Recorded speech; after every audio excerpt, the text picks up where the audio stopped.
Send him in. Hey, Cleatus. Take a seat, champ. Cleatus, you're a heck of a giant robot. And you've meant a lot to this team over the years.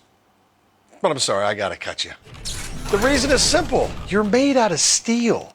And we just drafted an all-new military-grade aluminum Cleatus. And like my new aluminum F-150, he performs better. He's lighter, stronger, faster, and smarter. Oh, real mature steel Cleatus. By the way, cranky pants, how's your power-to-weight ratio these days? That's what I thought. Maybe we keep another robot. Listen, we already have aluminum Cleatus and Howie Long. 2 robots is enough. I'm sorry, pal. I'm gonna need your playbook.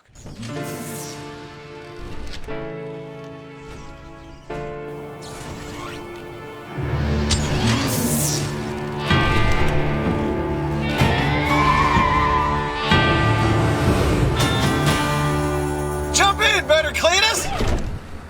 Woohoo! Aluminum rules!